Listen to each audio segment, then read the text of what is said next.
দেবগ্রাম পশ্চিম পাড়া বাইতুস সালাম জামে মসজিদ দেবগ্রাম আখাউড়া ব্রাহ্মণবাড়িয়ার উদ্যোগে আয়োজিত ইসলাহি মাহফিলের সভাপতি মুফতি আসাদুজ্জামান সাহেব, প্রিন্সিপাল শেখুল হাদিস জামিয়া মাজহারুল হক দারুল উলুম দেবগ্রাম আখাউড়া।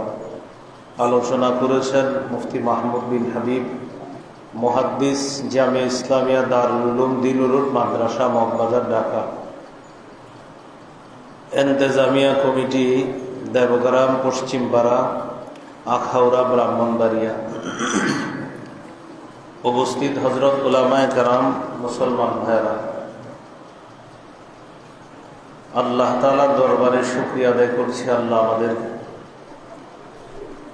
ইসলাহি মাহফিলে উপস্থিত হওয়ার তৌফিক দান করেছেন বলে আলহামদুলিল্লাহ। ইসলাহ শব্দের অর্থ সংশোধন করা, পরিশুদ্ধ করা। ইসলাহি মাহফিল মানে হল সংশোধনীয় মাহফিল, যে মাহফিলের মাধ্যমে কিছু সংশোধন করা যায়। বাহ্যিক গুনাহ, আভ্যন্তরীণ গুনাহ, এই উভয় প্রকার গুনাহ থেকে বাঁচার নিয়ম কানুন, পদ্ধতি, উপায়, উপকরণ জানা যায়। সে পদ্ধতির মাধ্যমে গুনাহ থেকে নিজেকে সংশোধন করা, এটাকে বলা হয় ইসলাম। এই জন্য আপনাদের সামনে সূরা আনআমের 120 নম্বর আয়াতে কারিমা তেলাওয়াত করলাম। আয়াতে আল্লাহ তাআলা বলেন, ওয়াযারু যাহিরাল ইসমি ওয়া বাতিনা, তোমরা প্রকাশ্য পাপ ছেড়ে দাও, গোপন পাপ ছেড়ে দাও। তোমরা প্রকাশ্য গুনাহ ছেড়ে দাও, গোপন গুনাহ ছেড়ে দাও। পাপের আরবি কোরআনে অনেকগুলো আছে, হাদিসেও। হা ওয়াও বা হুবুন মানিও পাপ, জাল নুন বা জাম্বুন মানি পাপ, বহুবচন জুনুব। মিম আইন সদিয়া গোলতা মাসিয়া, নাফরমানি পাপ, বহুবচন মাআসি।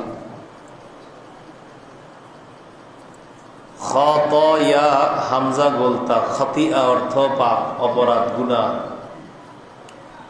বহুবচন আখতা। ফাসাদ শব্দের অর্থ পাপ, অনর্থক, বিপর্যয়। পাপ মৌলিকভাবে দুই প্রকার, তারকুল মা'মুর ও ফি'লুল মাহজুর। আল্লাহর আদেশকৃত বিষয়গুলা ছেড়ে দেওয়া, 2 নম্বর নিষিদ্ধ বিষয়গুলা করা। যেগুলা করতে হবে এগুলা ছাড়া, যেগুলা ছাড়তে হবে এগুলা করা পাপ। পাপ মৌলিকভাবে 2 প্রকার।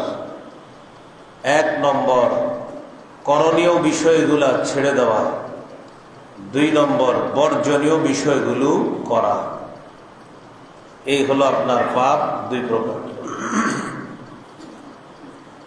দ্বিতীয় প্রকার পাপ যেটা বর্জনীয়, এগুলো আবার মৌলিকভাবে 4 প্রকার।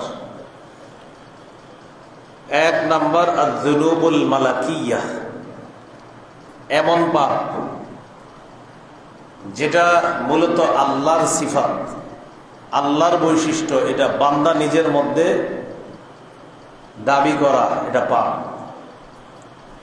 যেমন ফেরাউন বলছে, আনা রব্বুকুমুল আ'লা, আমি তোমাদের বড় রব, মহান রব, সবচেয়ে ঊর্ধ্বের রব আমি ফেরাউন। নাউজুবিল্লাহ। রুবুবিয়াতের গুণ একমাত্র আল্লাহ, সবচেয়ে বড় মহান রব আল্লাহ। কোন মানুষ নিজেকে এটা দাবি করা রব, পাপ, নিষেধ। অহংকার আল্লাহর চাদর, আল কিবরিয়া রিদাই, বরত্ব অহংকার আমার চাদর। আল্লাহ বলেছেন এই চাদর নিয়ে কেউ টানাটানি করবা না। এখন বান্দা যদি অহংকার করে এটা পাপ, এটা বর্জনীয় পাপ, এগুলা নিষেধ। 2 নম্বর আয-যুনুবুশ শায়তানিয়া, যে কাজ শয়তান করে, তো শয়তান তো শয়তানি, এটা মানুষ করলে পাপ। শয়তান তো পাপে ভরা জীবন, তার পাপ আর পাপ। ভালো মানুষ যদি শয়তানের ওই কাজ করে সেটা হবে পাপ। যেমন হাসাদ, হিংসা করা, এটা শয়তানের কাজ। কোন মানুষ যদি হিংসা করে এটা পাপ, বর্জনীয় পাপ। রাসূলুল্লাহ সাল্লাল্লাহু আলাইহি সাল্লাম বলেন, ইয়াকুম ওয়াল হাসাদ, তোমরা হিংসা থেকে বাঁচো। ফাইনাল হাসাদা ইয়াকুলুল হাসানাত কামা তাকুলুন নারুল হাতাব, আগুন যেমন কাঠকে জ্বালিয়ে পুড়িয়ে ভস্ম করে দেয়, শেষ করে দেয়, হিংসা তেমন নেকের কাজগুলাকে খেয়ে ফেলে শেষ করে দেয়। আগুন যেমন কাঠকে শেষ করে দেয়, হিংসা নেক আমলকে শেষ করে দেয়। হিংসা বর্জনীয়। 3 নম্বর আয-যুনুবুস সাবঈয়া, জুলুম করা, নির্যাতন করা, দুর্বলের উপর আক্রমণ করা, দখলদারি করা, চাঁদাবাজি করা, এগুলা পাপ, এগুলা নিষেধ, এগুলা বর্জনীয়। 4 নম্বর আয-যুনুবুল বাহিমিয়া, পশু সুলভ কোনো আচরণ করা, এটা মানুষের জন্য পাপ। কুকুর যা করে মানুষ তা করতে পারে না। আবার কিছু আচরণ আছে যেটা পশু করলে সমস্যা নাই, কিন্তু মানুষ করলে পাপ। গরু ফজরের নামাজের সময় ঘুমায় থাকলে সমস্যা নেই, মানুষ যদি ফজরের সময় ঘুমায় থাকে পাপ। গরু যদি ফজরের সময় ঘুমায় গরুর কাজ, মানুষ যদি ফজর না পড়ে ঘুমায় পাপ। গরু 8টা 9টা বাজে উঠা হাম্বা কয়া মালিককে বুঝায় আমার খিদা লাগছে, পেটের ময়লাগুলা গরু সাফ করে পেট থেকে ফেলে দেয় গোবর, মালিককে কয়েকটা চিল্লানের মাধ্যমে বুঝায় আমার খানা লাগবে। কিছু মানুষও আছে 8টা 9টা বাজে ঘুম থেকে উঠা হাউ কয়া মারে বোন রে বিভিন্ন জনরে বুঝায় আমার নাস্তা লাগবে, ব্রাশ লাগবে, লুঙ্গি লাগবে। তো গরু আর মানুষের মধ্যে পার্থক্য কোথায় হলো? হয়ে যেত যদি ফজর পড়ত। কি পড়ত? ফজর। গরু ফজর পড়বে না, সমস্যা নেই, মানুষ ফজর না পড়লে পাপ, গুনাহ। আয-যুনুবুল বাহিমিয়া, পশু সুলভ কোনো আচরণ মানুষের মধ্যে আনা পাপ। কুকুর রাস্তাঘাটে যা করে এটা যদি মানুষ করে এটার নাম হয় জিনা, ব্যভিচার।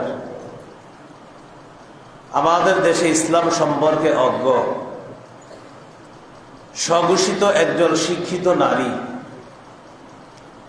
যাদেরকে বুদ্ধিজীবী বলা হয়, যদিও বুদ্ধিজীবী হওয়ার জন্য শিক্ষিত হওয়া জরুরি না, কিন্তু আমাদের দেশের মানুষ মনে করে বুদ্ধিজীবী মানেই শিক্ষিত।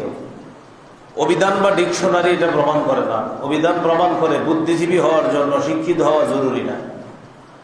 বুদ্ধিজীবী মানে যে বুদ্ধি বিক্রি করে খায়, বুদ্ধিজীবী, জীবী মানে জীবিকা উপার্জন করে, বুদ্ধি খাটায় যে টাকা পয়সা কামাই করে তাকেই বলে বুদ্ধিজীবী।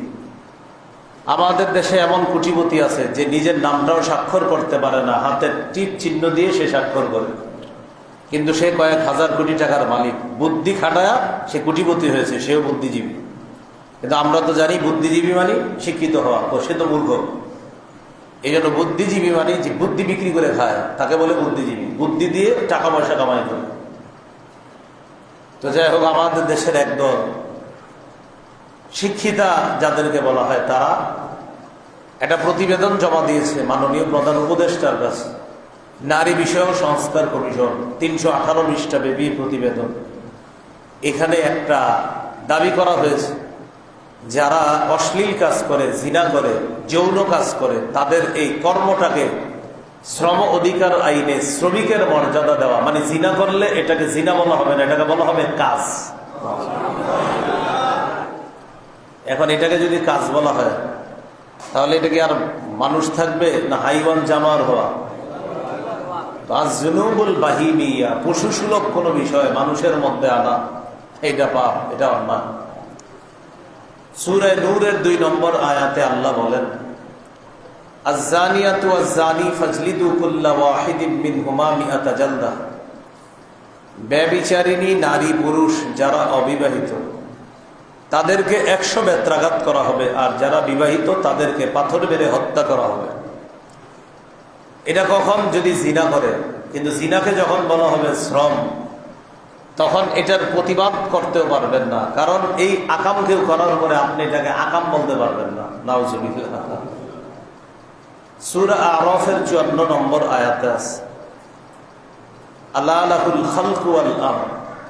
সাবধান, সৃষ্টি যার, হুকুম তার। নারী বিষয়ক সংস্কার কমিশনের একটা অধ্যায় আছে, এটার শিরোনামই এমন, শরীর আমার, সিদ্ধান্ত আমার। আমরা কার? আমাদের শরীর কার? সিদ্ধান্ত কার? আল্লাহ। আমি আপনি কিভাবে চলবো না চলবো এই সিদ্ধান্ত কার? আল্লাহ। কেউ যদি বলে শরীর আমার, সিদ্ধান্ত আমার, এই কথা বলার পর সে আর মানুষের মধ্যে অন্তর্ভুক্ত হয় না, কারণ মানুষ জ্ঞান বুদ্ধি সম্পন্ন প্রাণী, সে যা মন চায় তা করবে না। মানুষ শিক্ষা দিছে আল্লাহ তাআলা, শোনো, সৃষ্টি আমার, সিদ্ধান্ত আমার, তুমি কিভাবে চলবা এই সিদ্ধান্ত আমার, কারণ আমি আল্লাহ তোমাকে বানিয়েছি, তুমিও আমার, সিদ্ধান্ত আমার, আমরা আল্লাহ, সিদ্ধান্ত আল্লাহ। চলে আসি প্রথম কথায়, পাপ 2 প্রকার। 1 নম্বর করণীয় বিষয়গুলা ছেড়ে দেওয়া পাপ, 2 নম্বর বর্জনীয় বিষয়গুলা করা পাপ। বর্জনীয় বিষয়গুলা 4 প্রকার। 1 নম্বর আয-যুনুবুল মালাকিয়া, রব সম্পর্কিত পাপ, মানে যেটা রব করবে সেটা বান্দা দাবি করা পাপ। 2 নম্বর ইবলিসের কাজ, বান্দা করলে পাপ। ইবলিস তো পাপী, কিন্তু মানুষ করলে পাপ হবে। 3 নম্বর জুলুম করা, দুর্বলের উপর আক্রমণ করা পাপ। 4 নম্বর পশু সুলভ কোনো বিষয়, যেটা পশুর জন্য কোনো পাপের বিষয় না, কিন্তু মানুষ করলে সেটা পাপ। এগুলা হলো নিষিদ্ধ বিষয়। এই নিষিদ্ধ বিষয়গুলা করা পাপ, এগুলা থেকে আল্লাহ আমাদেরকে হেফাজত করেন। সমস্ত পাপগুলা একত্রিত করলে পাপ 2 প্রকার, একটা বড় পাপ, একটা ছোট পাপ। এটাকে ছোটবেলা থেকে আমরা শিখছি কবিরা গুনাহ, সগীরা গুনাহ। সূরা নিসার 31 নম্বর আয়াতে আল্লাহ বলেন, ইন তাজতানিবু কাবাইরা মা তুনহাউনা আন, যদি তোমরা কবিরা গুনাহ থেকে বাঁচো, নুকাফির আনকুম সাইয়্যাতিকুম, আমি আল্লাহ তোমাদের সগীরা গুনাহগুলো মাফ করে দেব। এখান থেকে বোঝা যায় গুনাহ কবিরাও হয়, গুনাহ সগীরাও হয়। আল্লাহ তাআলা বলেন, ওয়াল্লাযীনা ইয়াজতানিবুনা কাবাইরাল ইসমি ওয়াল ফাওয়াহিশা ইল্লাল লামাম, যারা কবিরা গুনাহ থেকে বাঁচে, অশ্লীল কাজ থেকে বাঁচে, তবে সগীরা গুনাহ না। এই আয়াতে স্পষ্ট, গুনাহ কবিরাও হয়, গুনাহ সগীরাও হয়। আল্লাহ আমাদেরকে কবিরা সগীরা উভয় প্রকার গুনাহ থেকে বাঁচার তৌফিক দান করেন। সগীরা গুনাহ থেকেও বাঁচার চেষ্টা করা। আনাস রাদিয়াল্লাহু তাআলা আনহু বলেন, ইন্নাকুম লাতা'মালুনা আ'মালান হিয়া আশাদ্দু, ইন্নাকুম লাতা'মালুনা আ'মালা, তোমরা এমন এমন কাজ করো যে কাজগুলা তোমাদের কাছে এমন, আদাক্কু ফি আ'য়ুনিকুম, তোমাদের চোখে এইগুলা মিনা শারি, চুলের চেয়ে আরো হালকা। আনাস রাদিয়াল্লাহু তাআলা আনহু বলেন, তোমরা এমন এমন পাপ করো যে পাপ তোমার কাছে মনে হয় চুলের চেয়ে হালকা, মানে এটা কোনো ব্যাপার না। ওয়া ইন কুন্না লানাউদ্দুহা ফি আহদি রাসূলিল্লাহ সাল্লাল্লাহু আলাইহি সাল্লাম মিনাল মুবিকাত, নবীর জামানায় এই পাপকে আমরা ধ্বংসকারী অপরাধ বলে সাব্যস্ত করতাম। এটা কিন্তু আমাদেরকে বলে নাই হযরত আনাস, ওনার যুগে মানুষদেরকে বলছে। তো ওনার যুগ মানে কি? নবীর পরের যুগই তো ওনার যুগ। ওই যুগে বলছে, তোমরা যে পাপটাকে চুলের মতো মনে করো, এই পাপ নবীর যুগে আমরা ধ্বংসকারী অপরাধ মনে করতাম। তো ওই যুগে যদি চুলের মতো কোনো পাপ হয়, এই যুগে কি অবস্থা হবে? এই জন্য সগীরা কবিরা উভয় গুনাহ থেকে বাঁচার চেষ্টা করা, আল্লাহ তৌফিক দান করেন। সগীরা গুনাহ থেকে তো বাঁচা যায়। মাগরিবের নামাজ পড়লেন আপনারা, আল্লাহ বাঁচায় রাখলে যারা এশার নামাজ পড়বেন, মাগরিব থেকে এশা পর্যন্ত যে সগীরা গুনাহগুলা বেখেয়ালে কোনো কারণবশত হয়ে যায়, এশা পড়ার কারণে আল্লাহ সগীরা গুনাহগুলো মাফ করে দেন। সহিহ বুখারীর বর্ণনা 526 নম্বর হাদিস। এক সাহাবী রাসূল সাল্লাল্লাহু আলাইহি সাল্লামের কাছে আসছে, প্রশ্ন করলেন, হুজুর আমার পাপ হয়ে গেছে। ওই মুহূর্তে আল্লাহ তাআলা সূরা হুদের 114 নম্বর আয়াত নাজিল করে দিয়েছে। এই আয়াতে আল্লাহ বলেন, ওয়া আকিমিস সালাতা তারাফাইন নাহার ওয়া যুলাফাম মিনাল লাইল ইন্নাল হাসানাতি ইউযহিবনাস সাইয়্যাত। তুমি দিনের দুই প্রান্তে নামাজ কায়েম করো এবং রাতের কিছু অংশে নামাজ পড়ো, মানে 5 ওয়াক্ত নামাজ পড়ো। নিশ্চয়ই পুণ্যের কাজ পাপের কাজকে মিটিয়ে দেয়। এখানে পুণ্য দ্বারা উদ্দেশ্য 1 নাম্বার 5 ওয়াক্ত নামাজ। ওই ব্যক্তিকে ডেকে বললেন, তুমি 5 ওয়াক্ত নামাজ পড়ো, যে পাপের কথা বলছো 5 ওয়াক্ত নামাজের কারণে তোমার এই পাপ আল্লাহ মাফ করে দেন। তিনি প্রশ্ন করলেন, এটা কি আমার জন্যই খাস? নবী বললেন, না, লিজামিই উম্মতি, আমার সমস্ত উম্মতের জন্য এই বিধান। আমার উম্মতের যাদের গুনাহ হবে নামাজের কারণে আল্লাহ এই গুনাহগুলো মাফ করে দেন। তো সগীরা গুনাহ তো মাফ হয়েই যায়। আজান দিলে সগীরা গুনাহ মাফ হয়। রাসূলুল্লাহ সাল্লাল্লাহু আলাইহি সাল্লাম বলেন, আবু দাউদের বর্ণনা 1521 নম্বর হাদিস, আল্লাহ রাসূল সাল্লাল্লাহু আলাইহি সাল্লাম বলেন, কোন ব্যক্তি যদি আজান দেয়, মুয়াজ্জিনের আজানের আওয়াজ যে পরিমাণ যায়, ইউগফারু লিল মুআদ্দিন, মুয়াজ্জিনকে ক্ষমা করে দেওয়া হয়, মাদা সাউতিহি, তার আজানের আওয়াজ যে পরিমাণ যায় এই পরিমাণ পর্যন্ত তাকে ক্ষমা করে দেওয়া হয়। ওয়া ইয়াশহাদু লাহু কুল্লু রাতবিন ওয়া ইয়াবিস, যত শুকনা ভিজা, মানে মানুষ তো আছে, মানুষ ছাড়া আরো যত সৃষ্টি আছে আল্লাহ, সেটা ভিজা সৃষ্টি হোক আর শুকনা সৃষ্টি হোক, যাদের সামনে দিয়ে মুয়াজ্জিনের আজানের আওয়াজটা গেছে তারা কিয়ামতের ময়দানে মুয়াজ্জিনের পক্ষে সাক্ষী দিবে। তো সগীরা গুনাহ তো মাফ হওয়ার অনেক উপায় আছে। তো কবিরা গুনাহ, এইটা আপনার খাঁটি তওবা লাগবে। খাঁটি তওবা যারা আমরা করব, মনে রাখতে হবে আল্লাহ আমার আপনার গুনাহ মাফের জন্য মৌলিক 3টি শর্ত, সাথে আরেকটি, মোট 4টা শর্ত। 1 নাম্বার আল ইখলাউ আনিল মাসিয়া, গুনাহ থেকে ফিরে আসা। 2 নাম্বার আন নাদামু আলাল মাসিয়া, অতীতের গুনাহের উপর অনুতপ্ত হওয়া, ছি ছি আমি এটা কি করলাম, অনুতপ্ত হওয়া। 3 নাম্বার আল আযামু বিল জাযম, দৃঢ় প্রতিজ্ঞা করা আমি ভবিষ্যতে এই গুনাহ করব না। 1 নাম্বার অতীতের গুনাহ থেকে ফিরে আসা, 2 নম্বর অতীতের গুনাহের উপর অনুতপ্ত হওয়া, 3 নম্বর দৃঢ় প্রতিজ্ঞা করা আমি ভবিষ্যতে এই গুনাহ আর কখনো করব না।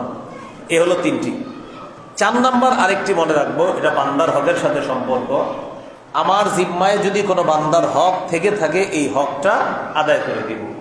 কারণ বান্দার হক আল্লাহ মাফ করবে না, এটা বান্দার থেকে মাফ নিতে হবে। প্রথম 3টা যদি আল্লাহর হক হয়, সেক্ষেত্রে আল্লাহ তাআলা কিন্তু মাফ করে দিবে প্রথম 3 শর্তে।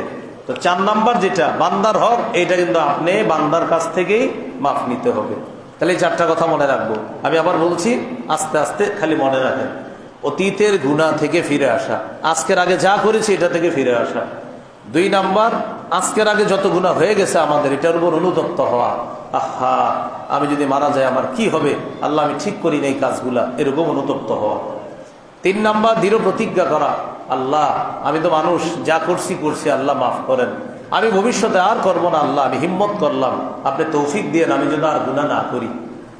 4 নাম্বার আমার জিম্মায় কোনো বান্দার হক থেকে থাকলে এই হক আদায় করে দেওয়া। আল্লাহ আমাদেরকে 4 শর্তে আল্লাহর কাছে তওবা করার তৌফিক দান করেন। মূল আলোচনায় চলে আসি। সূরা আনআমের 120 নম্বর আয়াত থেকে আলোচনা শুরু করছিলাম। যারু, ছেড়ে দাও, যাহিরাল ইসমি, প্রকাশ্য গুনাহ, ওয়া বাতিনা, গোপন গুনাহ। এই হলো আজকের প্রথম আলোচনা। আজকের আগে যত প্রকাশ্য গুনাহ, গোপন গুনাহ আছে, এই মুহূর্তে আমরা ছেড়ে দেওয়ার ওয়াদা করতেছি। আল্লাহ আগের সব গুনাহ ছেড়ে দিলেন।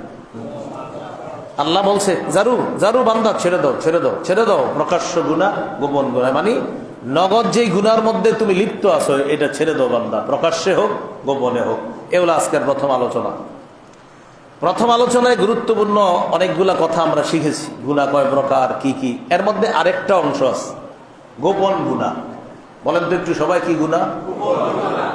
দেখেন আমাদের মধ্যে অনেক মানুষ আছে যারা মাশাআল্লাহ রাস্তাঘাটে সামনে গুনাহ করে না, পর্দার আড়ালে প্রচুর গুনাহ করে এবং এটা নিয়মিত করে।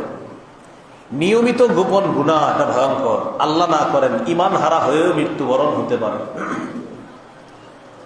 গোপন গুনাহের ব্যাপারে একটা হাদিস শুনেন, ইবনে মাজাহ 4245 নম্বর হাদিস। রাসূলুল্লাহ সাল্লাল্লাহু আলাইহি সাল্লাম বলেন, আমার উম্মতের একদল মানুষ এমন যাদের ব্যাপারে আমি জানি কিয়ামতের ময়দানে তারা তিহামার সাদা বড় পাহাড়ের মতো নেকির পাহাড় নিয়ে উপস্থিত হবে। আমি আমার উম্মতের এমন একদল মানুষের ব্যাপারে জানি, ইয়াতুনা ইয়াউমাল কিয়ামতি বিহসানাতিন আমসালি জিবালি তিহামাতা বাইদা, যারা কিয়ামতের ময়দানে তিহামার সাদা বড় পাহাড়ের মতো নেকির পাহাড় নিয়ে উপস্থিত হবে। বলেন তো, এত বড় নেকির পাহাড়, এটা তো ভালো কথা। কিন্তু নবী বলেন, ফায়াজআলুহাল্লাহু হাবাআম মানসুরা, আল্লাহ তাদের এই নেকির পাহাড়গুলাকে নাই করে দিবে। নাই, নাউজুবিল্লাহ বলে, অদেখা বিক্ষিপ্ত ধূলিকণার মতো বানায় দিবে। আল্লাহ নাই করে দিবে, পাহাড়ের মতো আমল কিন্তু আল্লাহ করে দিবে কি নাই। তো এটা কেমন কথা, এত বড় বড় আমল নাই করে দিবে। সাহাবীরা একটু ভয় পেয়ে গেলেন, নবীজিকে জিজ্ঞাসা করলেন, হুজুর এরা কারা? সিফহুম লানা, আমাদের কাছে একটু তাদের ব্যাপারটা বর্ণনা করেন তো, তারা কারা? রাসূলুল্লাহ সাল্লাল্লাহু আলাইহি সাল্লাম বললেন, তারা দেখতে তোমাদের মতো, তোমাদের শরীরের চামড়া যেমন তাদের চামড়াও তেমন। ইয়াখুযুনা মিনাল লাইল কামা তাখুযুনা, তোমরা রাতে যেমন তাহাজ্জুদ পড়ো তারাও তাহাজ্জুদ পড়ে। কথা বুঝতেছেন তো সবাই?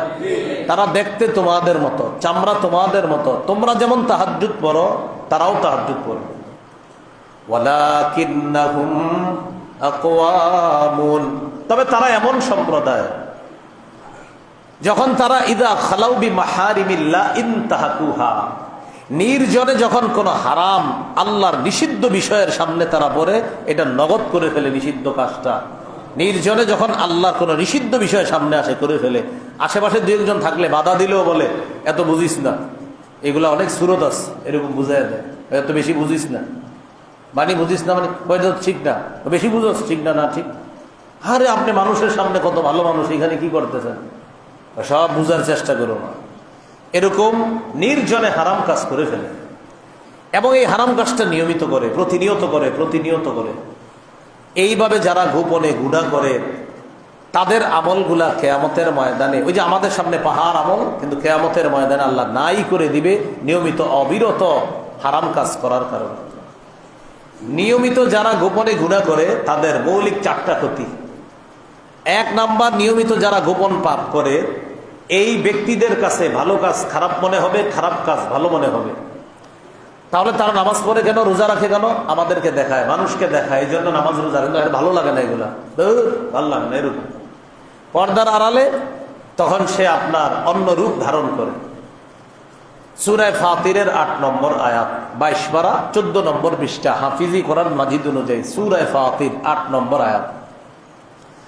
আল্লাহ বলেন, আফামান যুয়িনা লাহু সুউ আমালিহি ফারাআহু হাসানা, ওই ব্যক্তি যার কাছে তার খারাপ কাজগুলাকে সুসজ্জিত করে দেওয়া হয়েছে, ওই ব্যক্তি যার কাছে তার খারাপ কাজগুলাকে সাজিয়ে দেওয়া হয়েছে আর সে এগুলাকে ভালো মনে করে, সে কি ওই ব্যক্তির মতো? যে ব্যক্তি ভালোকে ভালো মনে করে খারাপকে খারাপ মনে করে, সে কি এই ব্যক্তির মতো হবে? বলেন না। তা আল্লাহ বলেন, কিছু মানুষ আছে এমন যাদের কাছে খারাপ কাজগুলাকে সাজিয়ে দেওয়া হয়েছে, এটা ইবলিসের পক্ষ থেকে সাজানো হয়েছে। কারণ অন্য আয়াত আছে, ওয়াযায়্যানা লাহুমুশ শায়তানু আ'মালাহুম, শয়তানই তাদের কাজগুলা তাদের সামনে সুসজ্জিত করে তোলে, দেখো দেখো এটা ভালো, হ্যাঁ, এরকম সাজায় উপস্থাপন করে।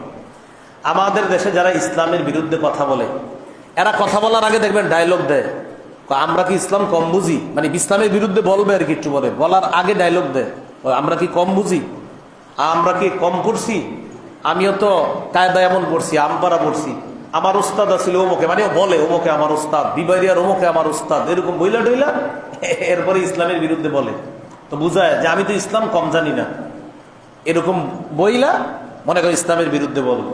বা নারীদেরকে নিয়ে একটা কথা বলবে, মনে করো বলার পরে বলবে কি ইসলাম কি খাদিজারে সম্মান দেয় নাই? মানে খাদিজা রাদিয়াল্লাহু তাআলা আনহার সম্মান রে আমাদের দেশের নারীদের সাথে না লাগায়। কি বুঝায়?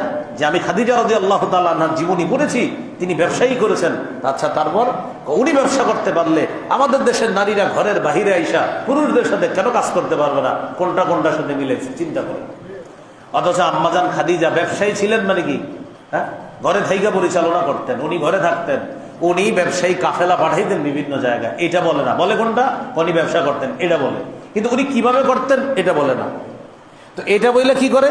ওই আমাদের দেশের নারীরা যারা উল্টাপাল্টা চলবে এদের পক্ষে যুক্তি দেয়, দলিল দেয়। এখন বলেন তো এই খারাপ কাজগুলারে ভালোভাবে সাজাইছে কে? শয়তান। কে সাজাইছে? শয়তান। কারণ যেই লোক তাহাজ্জুদ পড়ে, বলে যে আমি প্রতিদিন তাহাজ্জুদ পড়ি, রোজা রাখি, নফল নামাজ হুজুরের চেয়ে বেশি পড়ি, তো এত ভালো মানুষের সামনে আবার শয়তানি কাজ ভালো হয় কেমন? বুঝলেন? এরকম মানুষগুলা আপনার শয়তানি করে কেন? ইবলিস সাজায় দেয়। গোপনে যারা পাপ করে 1 নাম্বার ক্ষতি, ভালো কাজ খারাপ মনে করে, খারাপ কাজ ভালো মনে করে। গোপনে যারা পাপ করে 2 নাম্বার ক্ষতি। গোপনে পাপ করতে করতে রবের রহমতের দৃষ্টি থেকে এই ব্যক্তি দূরে সরে যায়। যা তোর যা মন চাই তুই কর। ইবনে হাজাম রহমতুল্লাহ আলাইহি বলেন, আল হাদার মিনাদ দুনুব খুসুসান যুনুবিল খালওয়াত। বাঁচো, পাপ থেকে বাঁচো, বিশেষ করে গোপন পাপ থেকে বাঁচো। ফাইনাল আবদা, কেননা বান্দা, বিল মুবারাজাতি লিল্লাহ, বান্দা গোপন পাপের মাধ্যমে আল্লাহর সাথে লড়াই করতে করতে করতে করতে তুসকিতু মিন আইনিহি, রহমতের দৃষ্টি থেকে সে দূরে সরে যায়। আল্লাহর রহমতের দৃষ্টি থেকে সে দূরে সরে যায়। কেন? নিয়মিত গোপনে পাপ করে। আর ওর পাপটা দেখে গে? আল্লাহ। নিয়মিত গোপনে পাপ করে দেখে গে? আল্লাহ। এই বান্দা কি করতেছো? আসো, ফিরে আসো, ফিরে আসো। না, আসে না। যা তোর যেমন চাই কর। রহমতের দৃষ্টি থেকে দূরে সরে যাও, ফিরে আসো। 3 নম্বর ক্ষতি গোপন পাপ যারা করে। গোপনে পাপ করতে করতে এই ব্যক্তি মানুষের মধ্যে সবচেয়ে নিকৃষ্ট মানুষে পরিণত হয়। যদি আমরা বুঝি না, কিন্তু আল্লাহর খাতায় সে নিকৃষ্ট হয়ে যায়। ইবনুল আরাবী রহমতুল্লাহ আলাইহি বলেন, আকসারুল খাসিরিন মান হুয়া আবদালিন নাসি সালিহ আ'মালি ওয়া বারাজা বিল কবিহি মান হুয়া আকরাবু ইলাইহি মিন হাবলিল ওয়ারিদ। সবচেয়ে ক্ষতিগ্রস্ত এই ব্যক্তি, যে ব্যক্তি মানুষের সামনে তার নেকির কাজগুলো প্রকাশ করে আর গোপন পাপের মাধ্যমে ওই সত্তার সাথে সে জিহাদ করে, নাউজুবিল্লাহ, যুদ্ধ করে, জিহাদ তো না, যুদ্ধ, লড়াই করে, যেই সত্তা তার শাহ রগের আরো নিকটে থাকে। গোপন পাপের মাধ্যমে বান্দা ওই রবের সাথে লড়াই করে, যে রব তার গলার যে শাহ রগ এটার আরো কাছে থাকে। বান্দা গোপন পাপের মাধ্যমে ওই রবের সাথে নিয়মিত লড়াই করতে থাকে। তাহলে গোপনে যে পাপ করে সে কার সাথে লড়াই করে? আল্লাহর সাথে। হ্যাঁ, আল্লাহর সাথে লড়াই করে, কারণ ওর পাপ আল্লাহ দেয়, আল্লাহ সুযোগ দেওয়া আসে না, আল্লাহর সাথে লড়াই চালাইতে থাকে। 4 নাম্বার ক্ষতি, আল্লাহ না করেন, আমিন বলেন। আল্লাহ না করেন, আমিন বলেন। আল্লাহ না করেন, আমিন বলেন। গোপনে পাপ করতে করতে হতে পারে তার অপমৃত্যু হবে, ঈমান হারা হয়ে তার মৃত্যু হতে পারে। এই ভাই বড় ডিস্টার্ব করতেন।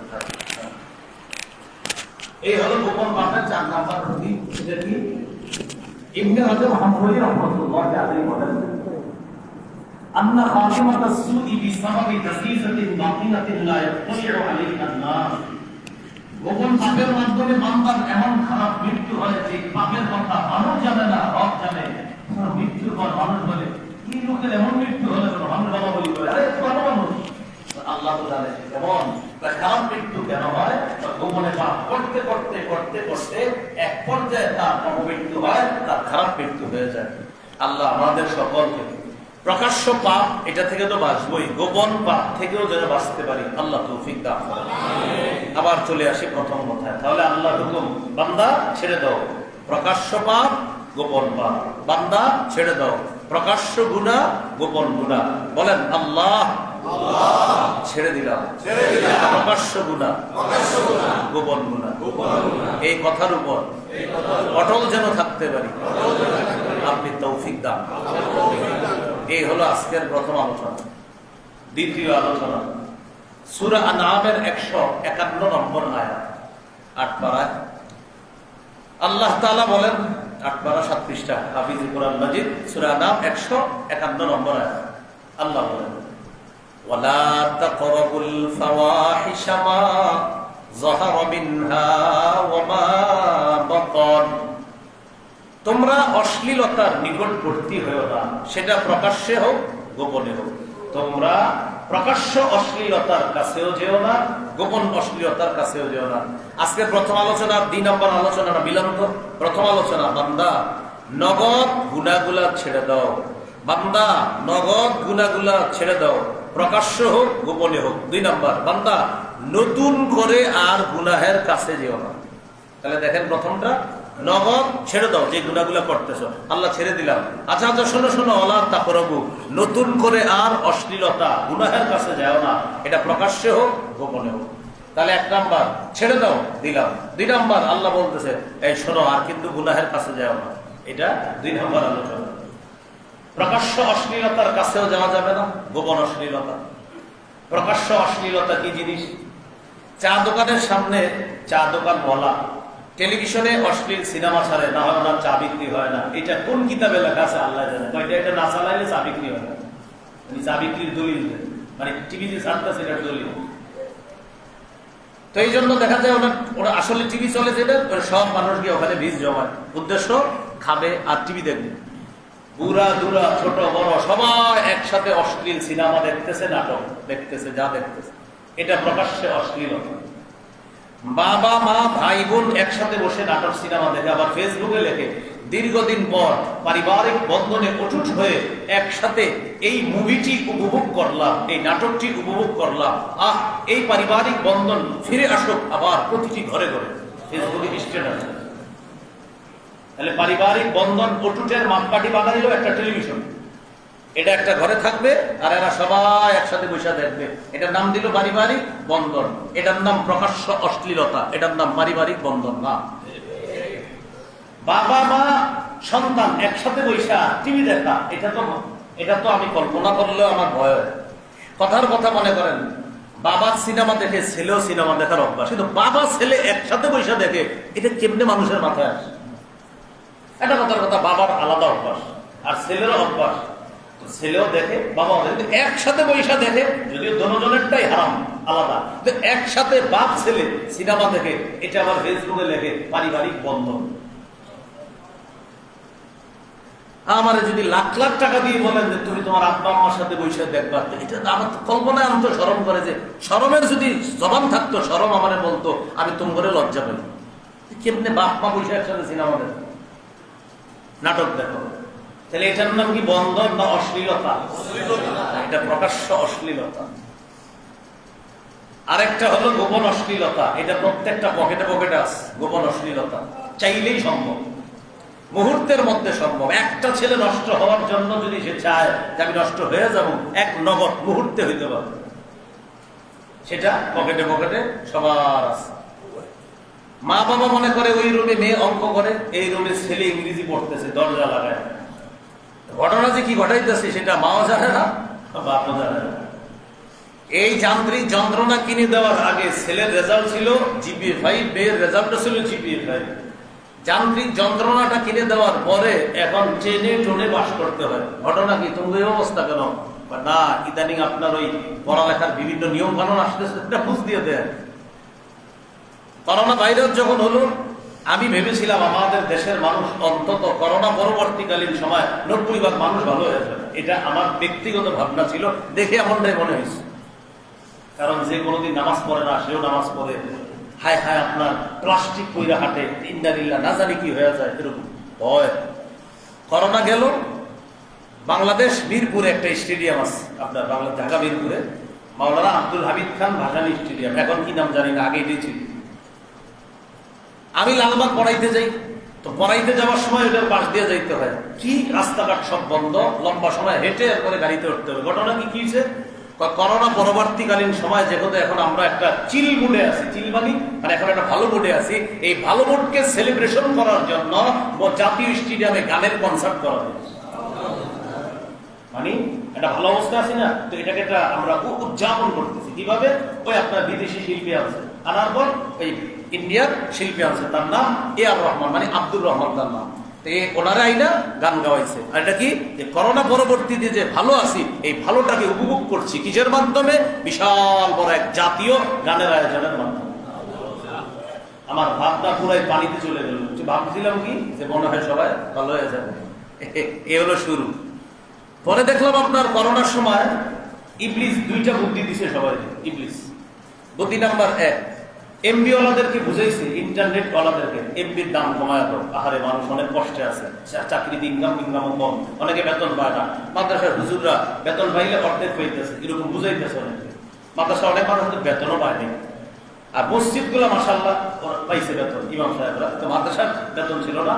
আর স্কুল কলেজও প্রাইভেট গুলা যেগুলো অর্ধেক বেতন, ওরকম আর কি। আর যারা চাকরি করে পাইছে, কেউ কেউ পায় না। তো ইবলিস বুঝাইলো কি, মানুষ অবহেলা আছে, ইন্টারনেটের দাম কমাও, দিল কমা ইন্টারনেট। 2 নাম্বার, ছেলে মেয়েগুলো শেষ হয়ে যাইতেছে। ইবলিস বুঝাইলো কি করা, অনলাইন ক্লাস চালু করা দরকার। 4-5 এর ছেলেরা অনলাইন ক্লাস করতে হবে। অনলাইন ক্লাস কিভাবে? স্মার্টফোন দিয়ে করতে হবে। লাখ লাখ স্মার্টফোন বিক্রি হলো করোনার সময়। মানুষ নাকি অভাবে আছে, কোথায় আছে? এখন পড়ালেখা যেহেতু করতে হবে, সন্তানের ভবিষ্যৎ তো শেষ হয়ে যাবে না হয় পড়ালেখা না করলে। দিল 4-5-6 এর ছেলে মেয়েদেরকে স্মার্টফোন কিনে দিল, অনলাইন ক্লাস করবে তারা। শুরু হলো অনলাইন ক্লাস। করোনা চলে গেল, এবার অনলাইন ক্লাসের ফলাফল দাঁড়াইলো কি, বাবা মাকে ছেলে মেয়েরা হুমকি দেয়, মোবাইল ঘরে যদি চালাইতে দেন তাহলে ঘরে থাকবো, না হয় বাইরে চলে যাবো। বাবা মা হারে পাহারা দেয়, কোথায় গেছে খালি পাহারা দেয়। বাবা তুমি চালাও, কিন্তু পাহারা দেয়। যদি বেশি তেরিবেরি করেন ফেটে জুইলা আত্মহত্যা করবো, আর ঝামেলা যদি বেশি করেন চলে যাবো ঘর থেকে। এটাও যদি না পারে শেষে বাবারে হত্যা করে। করোনা পরবর্তী সময় বাবা হত্যা, মা হত্যা এটা বেড়ে গেছে। কেন? হয় আমারে মানেন, না হয় আপনার কথা আপনি উদ্র করেন। যদি আমারে না মানেন আমি পলায় যাবো, না হয় আত্মহত্যা করবো। আর বেশি দেরিবেরি করবেন আপনারই মেরলাম। এটা হলো করোনা পরবর্তীকালীন সময় আমাদের দেশের অবস্থা। আর ছেলে মেয়েদের জীবন নষ্ট হয়ে যেতেছে এই অবস্থা। আল্লাহ তাআলা বলেন, মা বাতন, অশ্লীলতা, প্রকাশ্য অশ্লীলতা, এটা গোপনে হোক প্রকাশ্যে হোক, এটার কাছেও যাও না। তো মা যাহারা মিনহা, প্রকাশ্যে হোক, অমা বাতন, গোপনে হোক, এটার কাছে যেও না। সহিহ বুখারীর বর্ণনা 6612 নম্বর হাদিস। এই হাদিসের মধ্যে আসছে রাসূলুল্লাহ সাল্লাল্লাহু আলাইহি সাল্লাম বলেন, ইন্নাল্লাহা কাতাবা আলা ইবনি আদম হাজ্জাহু মিনাজ জিনা আদরাকা যালিকা লা মাহালা। আল্লাহ আদম সন্তানকে জিনার পরীক্ষা দ্বারা পরীক্ষা করেছেন। ফাজিনাল আইনি আন্নাস, চোখের জিনা হলো দেখা। আমি সহ কয়জন পারবো বলেন মুখে হাত দিয়ে বলতে যে আমি চোখের জিনা থেকে বাঁচতেছি? বলেন কয়জন? বলা দরকার নাই, প্রত্যেকে নিজেরে বলেন কয়জন পারি কথা বলেন।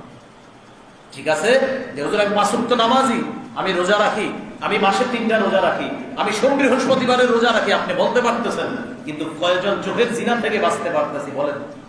হুজুর আমি ডেইলি 50 রাকাত নফল নামাজ পড়ি, মেনে নিচ্ছি, আপনি বলেন, কিন্তু চোখের জিনা থেকে কয়জন বাঁচতে পারতেছে? অথচ রাসূল বললেন ফাজিনাল আইনি আন নজরু, চোখের জিনা দেখা। এবার বুঝেন, যাকে সরাসরি দেখা হারাম, যাকে সরাসরি দেখলে চোখের জিনা হয়, তাকে মোবাইলে দেখলে চোখের জিনা হয়, তাকে নাটকে দেখলে চোখের জিনা, তাকে সিনেমায় দেখলে চোখের জিনা, তাকে ভিডিও কলে দেখলে চোখের জিনা। ওয়াজিনাল লিসান আল মান্তিক, মুখের জিনা কথা বলা। যার সাথে সরাসরি কথা বললে মুখের জিনা হয়, তার সাথে মোবাইলে ঘন্টার পর ঘন্টা কথা বললে মুখের জিনা। কথা না বলতে পারলে অনেক সময় রাগ করে প্রেমিক প্রেমিকা, এবার কি মেসেজ দেয়। আপনি যে মেয়েটাকে মেসেজ লিখতেছেন, এটা আপনার হাতের জিনা হচ্ছে। এই যে তাকে আপনি মেসেজ দিচ্ছেন, হ্যাঁ তোমার না পাইলে বুঝে যাবো, আত্মহত্যা করবো, এটা আপনার হাতের জিনা হচ্ছে। এখন বলেন কয়জন সন্তান এটা থেকে বাঁচতেছে? উল্টা হুজুরদেরকে আইসা, ইমাম সাহেবের কাছে আইসা জিজ্ঞাসা করে, হুজুর আমি একটা মেয়ের সাথে কথা বলি, এমনি আমরা খারাপ কিছু বলি না, দুইজনের নামাজের সময় জাগায় দিই।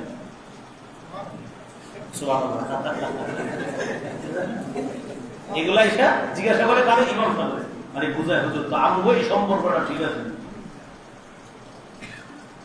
প্রিয় ভাইয়েরা, অভিভাবকরা আছেন এখানে অনেকে। এক অভিভাবক, আপনি বলেন আপনার সন্তান কি বেঁচে আছে? আপনার সন্তান তো জিন্দা লাশ হয়ে আছে। আপনার সন্তান সপ্তাহের পর সপ্তাহ যাইতেছে, নামাজ পড়ে না। জুমার নামাজে ওরে পা ধরে আনতে হয়, মাসের পর মাস যাইতেছে, ও নামাজ পড়ে না। ও কি করে?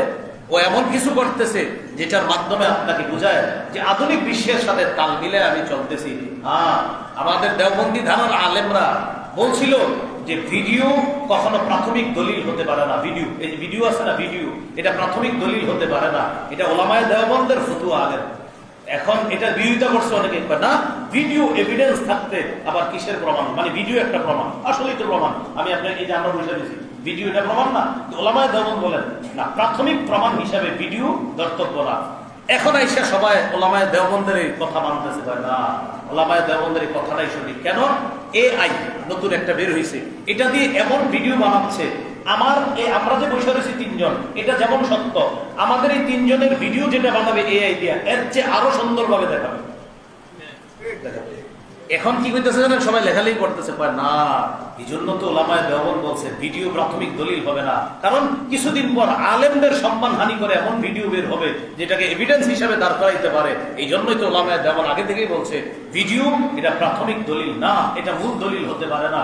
আগামী বছর আরো 2-1 বছর যাইতে দেন, 2-1 বছর যাওয়ার পর আমাদের তিনজনের বৈঠকটা এই যে হয়েছে, এটা আপনার মিথ্যা মনে হবে, কিন্তু আমাদের তিনজনের ব্যাপারে কিছু বানানো হলে ওটা আপনার কাছে সত্য মনে হবে, কারণ ওইটা এতটা সত্যভাবে উপস্থাপন হবে। এই জন্য ওলামায়ে দেওবন্দ 100 বছর আগে যেটা বলে 100 বছর পরে গিয়ে জাতি মানে, এর মাঝে বুঝায় আমরা খুব জ্ঞানী, আমরা জাতের সাথে তাল মিলিয়ে চলি। ওলামায়ে দেওবন্দ দুনিয়া কি জিনিস আর পৃথিবীতে তাল মিলানো কি জিনিস আপনার চেয়ে 1000 গুণ ভালো বুঝে, বুঝার পরে একটা বলে, এটা মাথায় ঢুকে না, তো ঢুকে কখন? 10 বছর পরে। এখন আলেম ওলামায়ে দেওবন্দের আমাদের কৈলাসনের ছেলেরাও লেখালেখি করতে হবে যে হুজুরদের এটা ভালো না, ওইটা ভালো না। এখন বলে ও এই কারণেই তো হুজুর এটা বলছে, আরো বুঝবেন। আল্লাহ আমাদেরকে বোঝার তৌফিক দান করেন। সন্তান বাঁচান, সন্তানকে বাঁচান, গুনাহের পরিবেশ থেকে সন্তানকে বাঁচান। এই যুগে 2টা দোয়া বেশি করবেন, আল্লাহ আমার ইমানের উপর অটল রাখেন, আমার ছেলে মেয়েগুলোকেও ইমানের উপর অটল রাখেন। এই দোয়া বেশি বেশি করা, আমার পরিবারকে ইমানের উপর অটল রাখেন, আল্লাহ ইমানের উপর অটল থাকার তৌফিক দান করেন।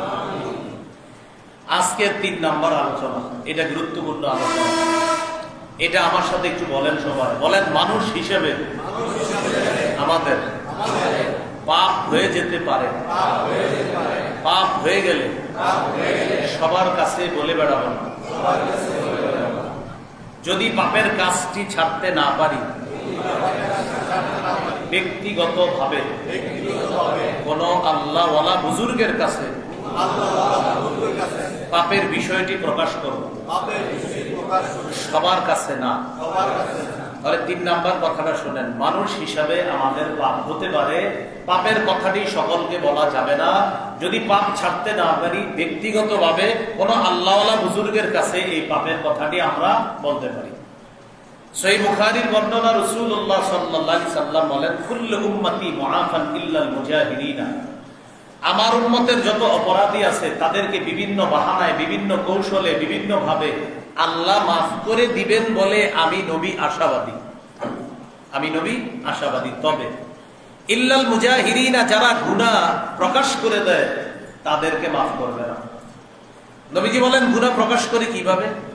আমার উম্মতের কিছু কিছু উম্মত রাতের বেলা গুনাহ করে, সকালবেলা এমন অবস্থায় সে ঘুম থেকে ওঠে, ওয়াকাদ বাতা ইয়াসতুরুহু রাব্বুহু, তার গুনাহের উপর তার রব পর্দা ফেলে রাখছে। সুবহানাল্লাহ।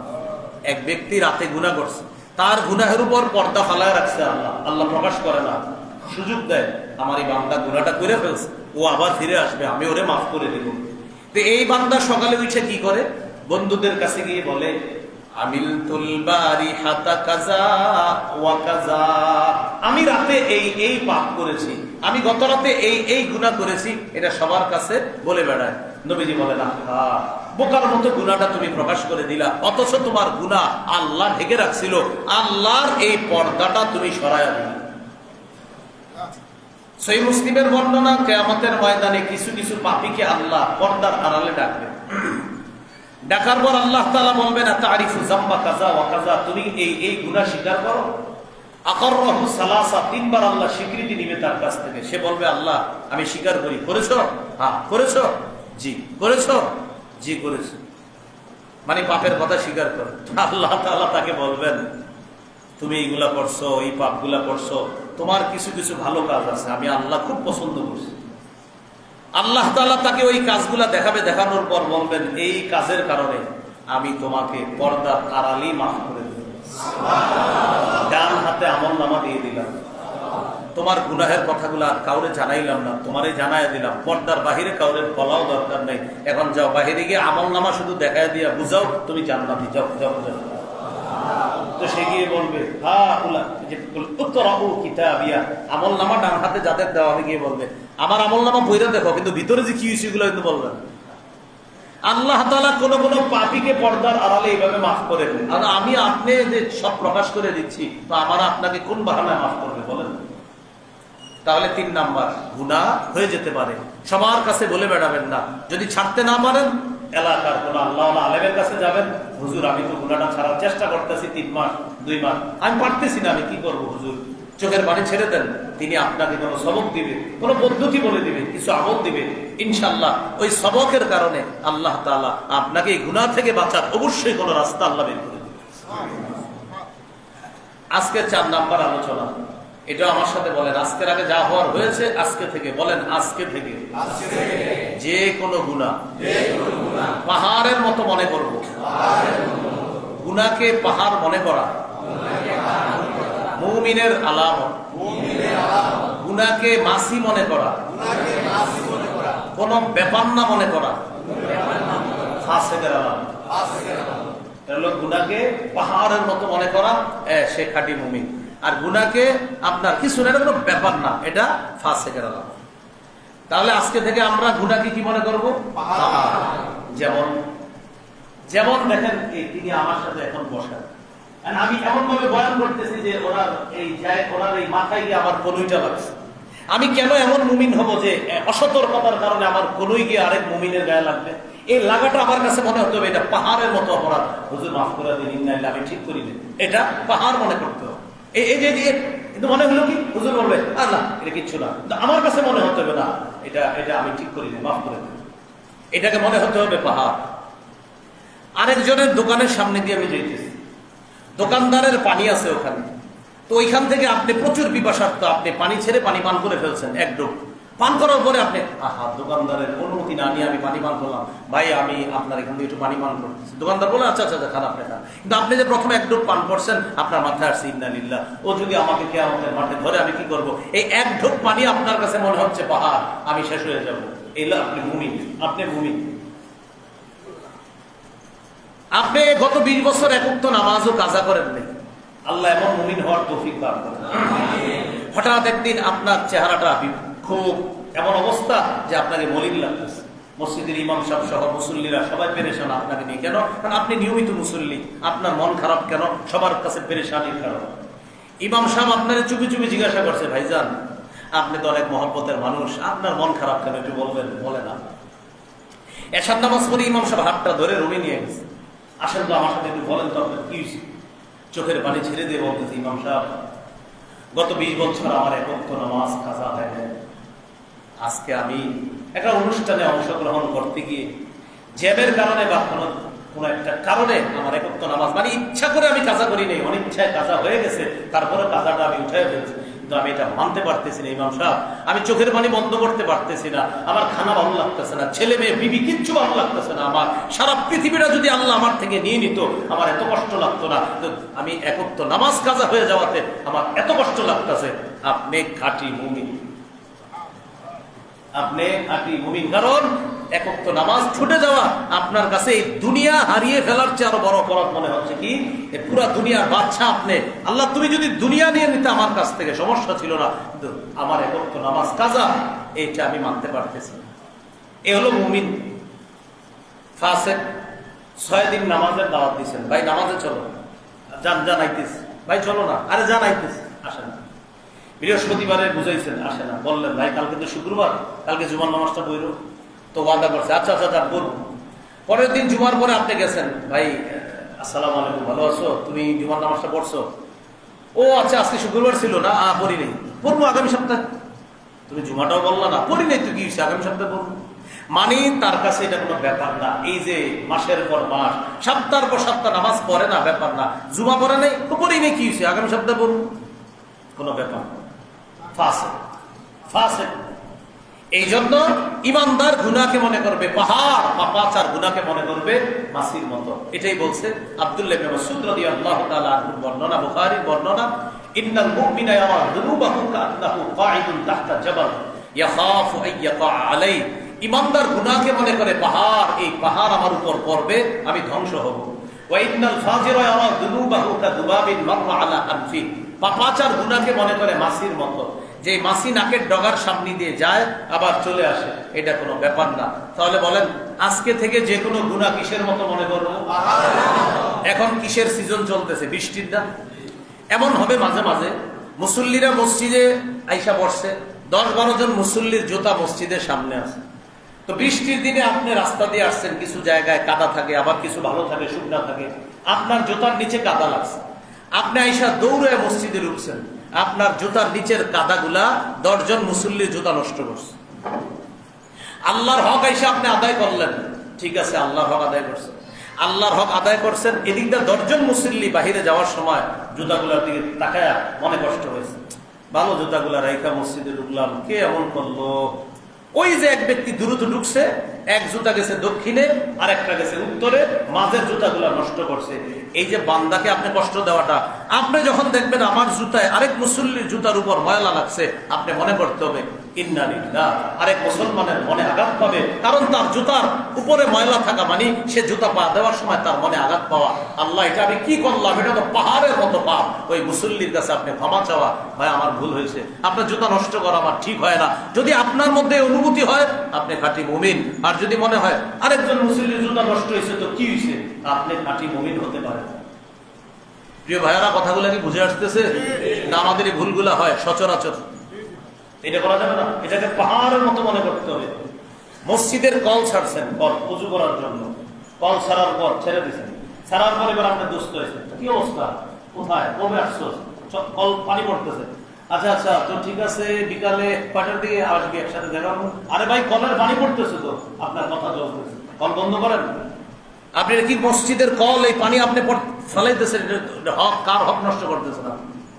এটা আপনি বন্ধ করেন।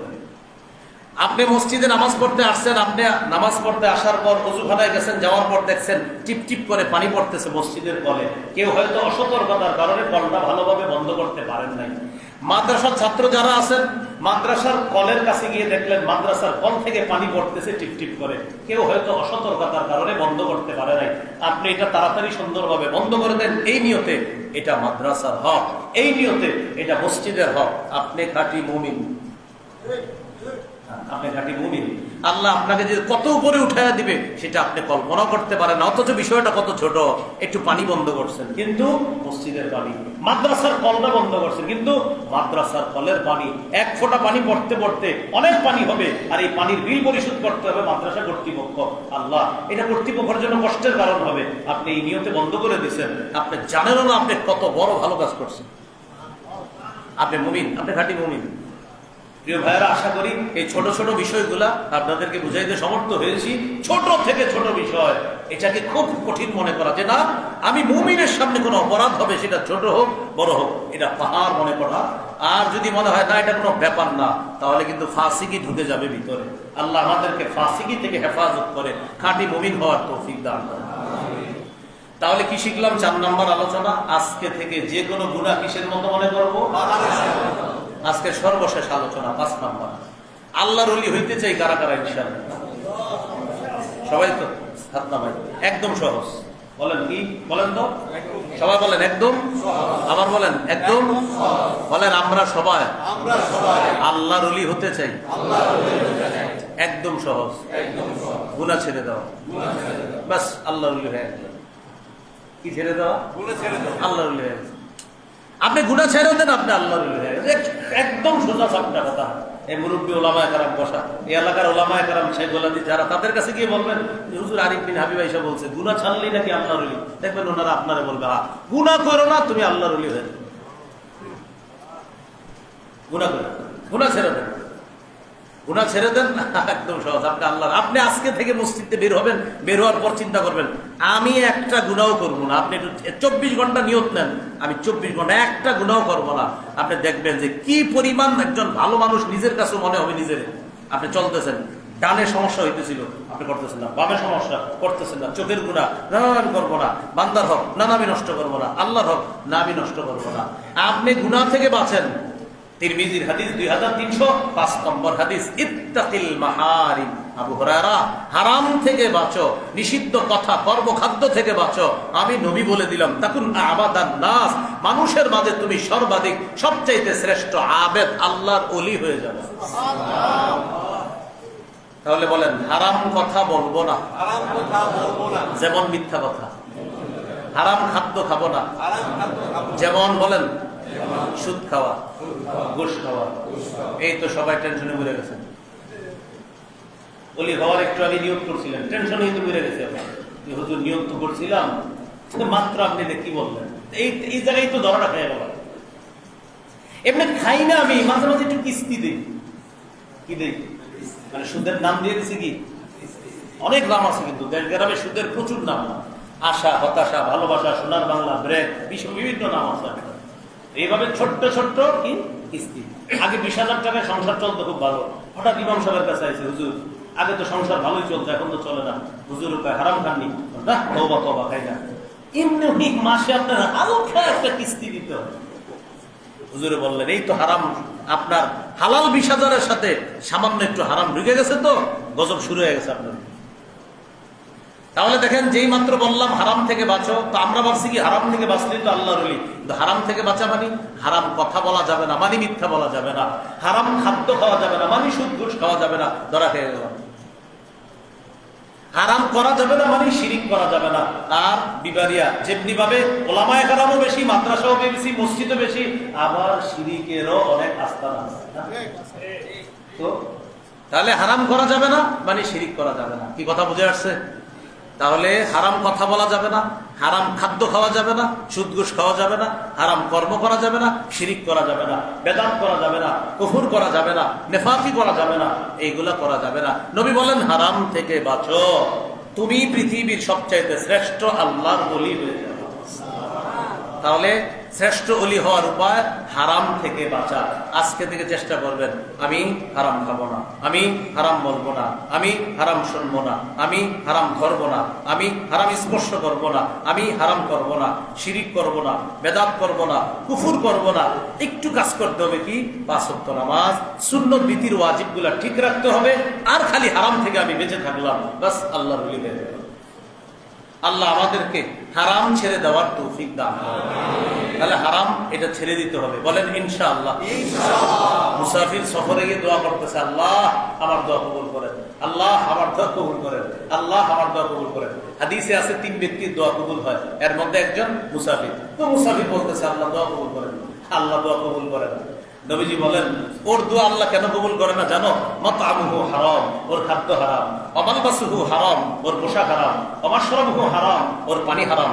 ওয়া গুযিয়া বিল হারাম, ওর শরীরটা হারামের মাধ্যমে লালিত বাহিত হয়েছে। ও মুসাফির ঠিক আছে, ওর জামা হারাম, ওর খাদ্য হারাম, ওর পানি হারাম, ওর শরীরটা হারাম। নবীজি বলেন, ফান্না ইস্তাজাবু লিযালিক, বলো তোমরা ওর দোয়া কবুল হবে কিভাবে? ও তো হারামে জর্জরিত, পুরো হারামের প্যাকেটের মধ্যে। আর বলতেছে, ও আছে হারামের প্যাকেটে, আর বলতেছে, আল্লাহ এটা দেন, ওটা দেন। আল্লাহ আপনার নবী হাদিসে বলছে মুসাফিরের দোয়া কবুল হয়। নবীজি বলেন, আমি তো বলছি মুসাফিরের দোয়া কবুল হয় ঠিক, তোমার খাদ্য হারাম, তোমার পানি হারাম, তোমার পোশাক হারাম, তোমার শরীরটাই হারাম। তো বান্দা বলো তোমার দোয়াটা কবুল হবে কিভাবে? তাহলে একদিক দিয়ে নবী বলছে দোয়া কবুল হয়, আরেকদিক দিয়ে বলতেছে তো তোমার খাদ্যই তো হারাম, তোমার পানি হারাম, তোমার পোশাক হারাম, তোমার শরীরটা হারামে লালিত পালিত হয়েছে, তো তোমার দোয়া কবুল হবে কিভাবে? এখান থেকে বোঝা গেল দোয়া কবুলের পূর্ব শর্ত হারাম বর্জন করা। শুধু দোয়া কবুল না, আমল কবুলেরও পূর্ব শর্ত হালাল গ্রহণ করা। এই জন্য রসুলদেরকে আল্লাহ আদেশ করেছেন, কুলু মিনাত তাইয়্যিবাত ওয়া আমালু সালিহা, হে রসুলগণ হালাল খান, নেক আমল করেন। ইয়া আইয়ুহার রাসূল, 18 পারা, হে রাসূলগণ কুলু মিনাত তাইয়্যিবাত, হালাল খান, ওয়া আমালু সালিহা, নেক আমল করেন। রাসূলদেরকে আল্লাহ বলতেছে হালাল খান, নেক আমল করেন। তাহলে নেক আমলের পূর্ব শর্ত হালাল খাওয়া, ভিতরে হালাল থাকতে হবে। আল্লাহ আমাদেরকে কথাগুলো বোঝার তৌফিক দান করেন। এবার শেষের দিকে অনেকে আসছেন, টোটাল আলোচনাটা বলে দিচ্ছি। প্রথম কথা, নগদ পাপগুলা ছেড়ে দাও, প্রকাশ্যে হোক গোপনে হোক। এই নগদ পাপের মধ্যে আমরা অনেকগুলো আলোচনা করেছি। পাপ মৌলিকভাবে 2 প্রকার, আদেশগুলা ছেড়ে দেওয়া, নিষেধগুলা করা। নিষিদ্ধ বিষয় ছিল আবার 4 প্রকার, সবগুলি মিলিয়ে ছিল আবার 2 প্রকার, বড় পাপ ছোট পাপ। এর মধ্যে একটা ছিল গোপন পাপ। গোপন পাপের কি ক্ষতি? পাপী নিজের ভালো কাজটাকে খারাপ মনে করে, খারাপটা ভালো মনে করে। পাপী রহমতের দৃষ্টি থেকে দূরে সরে যায়। গোপনে পাপ করতে করতে আল্লাহর সাথে সে লড়াই করে আর সবচেয়ে নিকৃষ্ট মানুষে পরিণত হয়। পাপী গোপন পাপ করতে করতে খারাপ মৃত্যুর সম্মুখীন হয়। এটা ছিল আমাদের প্রথম আলোচনা। 2, নতুন করে আর পাপের কাছেও যেও না। 3 নাম্বার, পাপ হয়ে যেতে পারে আমাদের, হইলে সবার কাছে বলবো না, বরং ব্যক্তিগতভাবে কোন আল্লাহর কাছে বলবো। 4 নাম্বার, আজকে থেকে পাপকে মাসির মতো মনে করবো, পাহাড়ের মতো মনে করা কার লক্ষণ? মাসির মতো মনে করা। 5 নাম্বার, আল্লাহর ওলি হওয়ার উপায় 500 টাকার তাহাজ্জুদ পড়া। গুনাহ না করবেন, আল্লাহর ওলি হয়ে যাবেন। আল্লাহ আমাদের সকলকে যে কথাগুলো শুনলাম বললাম গুনাহমুক্ত হয়ে যেন আমরা আমাদের ভিতর বাহিরটা সংশোধন করতে পারি, আল্লাহ তৌফিক দান করেন। যদি বাহিরে বৃষ্টি না থাকে, এখন আমার একটা সংকলন আছে মিম্বরে, আমার এটা এবার ভাই নিয়ে আসছে। উনি নিয়ে আসছে এই কারণে যে এইদিকে তো আসা হয় না, উনি নিয়ে আসছে। এটা অনলাইন থেকে সংগ্রহ করতে হয়। মিম্বরের আমার 1 থেকে 10 খণ্ড আমারই সংকলন। আজকের যে আলোচনাটা, এই আলোচনার হালাল হারামের অংশটা পাবেন 3 নম্বর খণ্ডে, নাফরমানির অংশটা পাবেন 9 নম্বর খণ্ডে, আর নাফরমানির প্রকারভেদ, ওই যে এই প্রকার ওই প্রকার, এটা পাবেন 10 নম্বর খণ্ডে। 1 থেকে 10 খণ্ড কিতাব মিম্বরে আমানত। প্রথম খণ্ড সন্তানের 64টি অধিকার, দ্বিতীয় খণ্ড শিরিক বেদাত কুফর তাওহীদ, তৃতীয় খণ্ড হালাল হারাম, চতুর্থ খণ্ড স্বামী স্ত্রীর অধিকার, পঞ্চম খণ্ড লা ইলাহা ইল্লাল্লাহ ব্যাখ্যা, ষষ্ঠ খণ্ড নামাজ, সপ্তম খণ্ড অষ্টম খণ্ড পাক নাপাকের মাসালা, নামাজের মাসালা, নবম খণ্ড যাকাত, রমজান। রমজানের শেষ হয়ে গেল কিন্তু নাফরমানি থেকে বাঁচতে পারলাম না, এটা হলো নবম খণ্ডের আলোচনা। দশম খণ্ডের আলোচনা রমজান পরবর্তী 8টি করণীয়। এই 8 করণীয়ের উপর ভিত্তি করে 8 নম্বর করণীয় থেকে লম্বা আলোচনা। এরপরের আলোচনা হজ, পরের আলোচনা কোরবানি। কোরবানির পরে আমরা ব্যয়ের বাড়িতে খাইতে যাই, আর ব্যয় আমার বাড়িতে আসে, মানে কখনো মেহমান হই, কখনো মেজবান হই। এই মেহমান মেজবানের কি করণীয়, লম্বা আলোচনা, প্রায় 16-17 প্রায় 20 পৃষ্ঠা ব্যাপী আলোচনা মনে হয়। মেহমান আর মেজবানের 8টা বিষয় আলোচনা আছে ওখানে। আমরা মেহমানদারি করেও জান্নাত কামাই করতে পারি, এরকম সিস্টেম আছে। এই জন্য আমরা গুনাহ না করে মেহমানদারি করবো কিভাবে, এটা আছে 10 নম্বর খণ্ডে। এরপরে সামনের মাসটা মুহররম মাস। মুহররম মাস আসলেই একদল মানুষ চুলকায়, খালি সাহাবীদেরকে গালি দেয়। সাহাবীদেরকে গালি দেওয়া কত বড় অপরাধ, এটা 10 নম্বর খণ্ডে আলোচনা আছে। যাদের প্রয়োজন হবে, ওই ড্রাইভার ভাই নিয়ে এসেছে, ওনার কাছ থেকে নিতে পারেন। বাকি আমি নামটা বলে দিচ্ছি, মিম্বরের আমানত। যদি এখন না পারেন নিতে, অনলাইনে লিখবেন, লিখলে ওরা বাংলা বাজার থেকে আপনার ঘরে আইনা পৌঁছায় দিবে। এখান থেকে যদি সংগ্রহ করতে পারেন, নগদ ওই ওনার কাছ থেকে আপনারা সংগ্রহ করে নিতে পারেন। মিম্বরের আমানত, ওলামা হযরত সহ সর্বসাধারণের জন্য এই কিতাবটি প্রযোজ্য। আমিন ওয়া আখিরু দাওয়ানা আলহামদুলিল্লাহ আলহামদুলিল্লাহ রাব্বিল আলামিন ওয়াল আকিবাতু লিল মুত্তাকিন ওয়াসসালাতু ওয়াসসালামু আলা সাইয়্যিদিল আমবিয়া'i ওয়াস মুরসালিন ওয়া আলা আলিহি ওয়া আসহাবিহি আজমাইন। ربنا ظلمنا أنفسنا وإن لم تغفر لنا وترحمنا لنكونن من الخاسرين رب ارحمهما كما ربياني صغيرا। আল্লাহ, বাংলাদেশের প্রায় বর্ডারের কাছে আছি আমরা। আল্লাহ, যেমনি ভাবে দেশের বর্ডার থাকে তেমনি ভাবে শরীরেরও বর্ডার আছে। আল্লাহ, শরীরের বর্ডার হলো চোখ মুখ। আল্লাহ, চোখ আর মুখ দিয়ে যেন কোনো গুনাহ আমাদের শরীরে প্রবেশ না করে মাওলা। চোখ মুখ কান দিয়ে যেন কোনো গুনাহ শরীরে প্রবেশ না করে মাওলা। আল্লাহ, আমাদের শরীরের এই বর্ডার গুলা গুনাহ থেকে হেফাজত করার তৌফিক দান করেন। প্রকাশ্য গোপন গুনাহ থেকে আমাদেরকে হেফাজত করেন। আল্লাহ, নতুন করে গুনাহের কাছে যেন না যাই মাওলা। রহমতের চাদরে আবদ্ধ করে নেন। আল্লাহ, ঈমান ইসলামের উপর অটল থাকার তৌফিক দান করেন। হেদায়েতের উপর অটল থাকার তৌফিক দান করেন। কুফর শিরিক বেদাত থেকে হেফাজত করেন। আল্লাহ, আমাদেরকে মাফ করে দেন। আল্লাহ, আমাদেরকে মাফ করে দেন। আল্লাহ, আমাদেরকে মাফ করে দেন। আল্লাহ, আল্লাহ, আজকে মারা গেলে কালকে এই মুহূর্তে একদিন হয়ে যাবে। আল্লাহ, আল্লাহ, জীবনে কত গুনাহ করছি বাবা, কিন্তু আমরা আপনি ছাড়া কোথায় যাবো? আল্লাহ, কত সুন্দর 2টা হাত দিছেন, 2টা পা, 2টা চোখ, এরপরেও কত নাফরমানি করি। তারপরে আমাদেরকে সকালের খাবার খাওয়ান, দুপুরের খাবার খাওয়ান, রাতের খাবার খাওয়ান। নাফরমানের মতো ফজর করি না, তারপরেও সকালের নাস্তা খাই। নাফরমানের মতো জোহর করি না, দুপুরের নাস্তা খাই। নাফরমানের মতো আসর না পড়েও বিকালে নাস্তা গ্রহণ করি, নাফরমানের মতো মাগরিব এসা করি না, তারপরে বাড়িতে গিয়ে রাতের খাবার খাই। আল্লাহ আপনার কত মায়া দয়া, এত নাফরমানির পরেও কত সুখে শান্তিতে রাখছেন আল্লাহ। আল্লাহ ভুল করেছি, অন্যায় করেছি, আগের গুনাহগুলা মাফ করে দেন আল্লাহ। আজকের আগের সব গুনাহ মাফ করে দেন। এই মুহূর্তের পর যেন আর গুনাহ না করি, হিম্মত বাড়ায়া দেন আল্লাহ। গুনাহ থেকে বাঁচার হিম্মত বাড়ায়া দেন আল্লাহ, গুনাহ থেকে বাঁচার হিম্মত বাড়ায়া দেন আল্লাহ। আমাকে আমাদের সকলকে গুনাহ থেকে বাঁচার হিম্মত বাড়ায়া দেন আল্লাহ।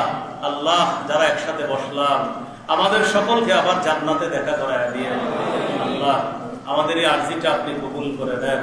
আমি মুসাফির মানুষ, হাদিসে আসছে মুসাফিরের দোয়া কবুল হয় আল্লাহ। এই আরজিটা আপনি এই মুহূর্তে কবুল করে দেন। এই মানুষগুলোর সাথে আবার জান্নাতে দেখা করায় দেন। এই মসজিদ মাদ্রাসা আপনি কবুল করে দেন। মসজিদ মাদ্রাসার দায়িত্বে যারা আছে আল্লাহ সকলকে আপনি কবুল করে দেন। ইমাম, খতিব, মুয়াজ্জিন, সেক্রেটারি, কমিটি, এলাকাবাসী, মুহতামিম, মুদাররিসিন, আল্লাহ আসাতিজা, তুল্লাব, উলামা, তুলাবা, সুলাহা, আওয়াম, আশেপাশের আইম্মায়ে মাসাজিদ, মুহতামিমিনে মাদারিস সকলকে আপনি কবুল করে দেন আল্লাহ। সফরে আসি, সফর নিরাপদ করে দেন। জানমালের অ্যাক্সিডেন্ট থেকে আমাদেরকে হেফাজত করেন। সহি সালেমে গন্তব্যে পৌঁছার তৌফিক দান করেন আল্লাহ। আমাদের দোয়া আপনি কবুল করেন আল্লাহ। আমাদের আরেকটা দিলের তামান্না, আমাদের এই দেশে ইসলামী হুকুমত কায়েম করে দেন আল্লাহ। ইসলামী হুকুমত কায়েম করে দেন আল্লাহ। ইসলামী হুকুমত কায়েম করে দেন আল্লাহ। কত স্বপ্ন আল্লাহ। মদিনা, ওমরে ফারুক যেইভাবে দেশ চালাইছে, আমাদের দেশটা 90% বেশি মুসলমান আল্লাহ। আমরা তো মন চাই এরকম একটা দেশ হবে আল্লাহ।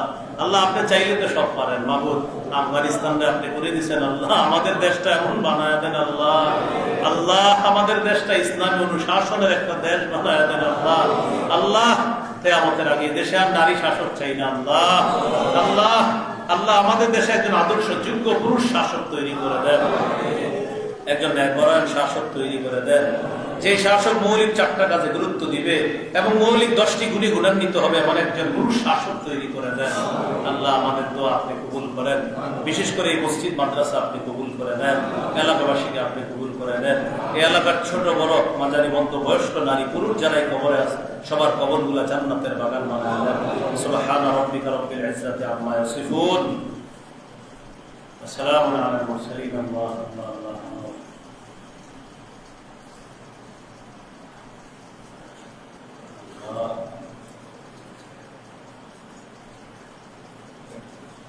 Allah Allah